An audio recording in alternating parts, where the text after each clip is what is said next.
جو پیارے حبیب سے ثابت ہو گیا وہ دین، اس کے خلاف کوئی کتنا ہی بڑا نام آئے، کتنی ہی بڑی جھوٹی بات کہے، اگر وہ پیارے حبیب کے دین کے اندر موجود نہیں ہے تو اس کو تسلیم نہیں کیا جا سکتا۔ اس کی تازہ مثال یوں سمجھ لیجئے، طاہر القادری صاحب ایک قصہ بیان کرتے ہیں، ان کے سامنے ہزاروں کا مجمع ہے اور وہ سن کے ماشاءاللہ بلے بلے اور سبحان اللہ کی صدائیں بلند کرتے ہیں۔ وہ ساری عوام اس جھوٹے قصے کو سن کے گمراہ ہو گئی، اور وہ جھوٹا قصہ پیارے حبیب کی شریعت سے کیوں ٹکرا رہا ہے۔ تو قصہ بیان کرتے ہیں کہ ایک بہت بڑے صوفی بزرگ تھے، روز بہان بکلی ان کا نام تھا۔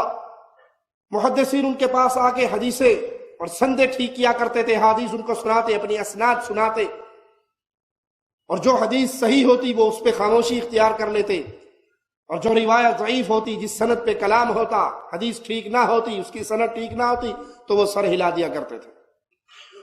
شاگردوں نے ایک روایت سنائی، روز بہان بکلی صاحب نے منڈی ہلا دی۔ شاگردوں نے کہا حضرت یہ تو سندن بالکل ٹھیک ہے، اس کے سارے روات ثقہ ہیں، کسی پہ کسی نے جرح نہیں کی ہے، سندن بالکل معقول روایت ہے، بالکل ٹھیک ہے، آپ کیسے کہتے ہیں یہ غلط ہے؟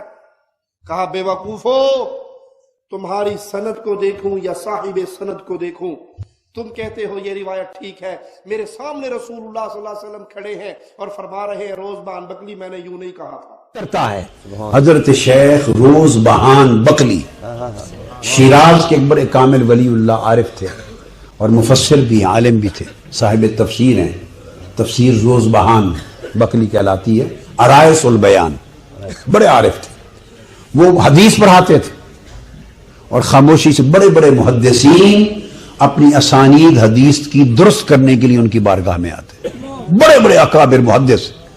شیخ روز بہان بکلی صوفی ولی اللہ عاشق، ولی اللہ عارف تھے، صاحب نور تھے، خاموشی سے بیٹھے رہتے، وہ حدیث طلباء محدث ہوتے، پڑھتے، آپ سماع کرتے، آپ چپ رہتے تو سمجھتے وہ کہ حدیث صحیح ہے، چپ رہتے تو سمجھتے سند صحیح ہے، جس حدیث پر سر اٹھاتے اور اس طرح کر دیتے وہ سمجھتے کہ نہیں اس کی سند صحیح نہیں۔ نعرہ تکبیر، نعرہ رسالت۔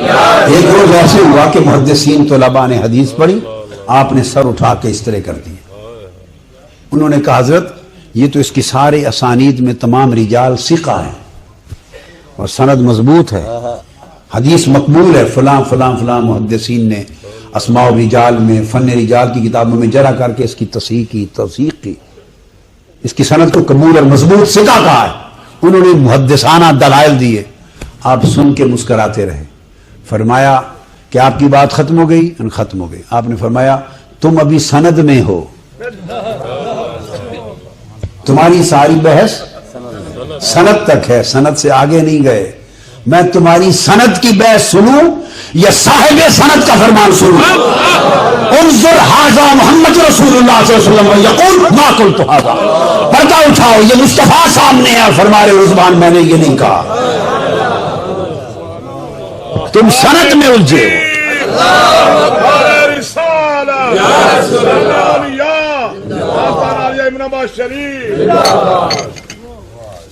فرمایا تم تو فرق یہ ہے عالم اور عارف میں، عالم سند میں رہتا ہے، عارف صاحب سند کی بارگاہ میں رہتا ہے، عالم اسانید میں رہتا ہے، عارف مسابی میں رہتا ہے، عارف مفاتی میں رہتا ہے۔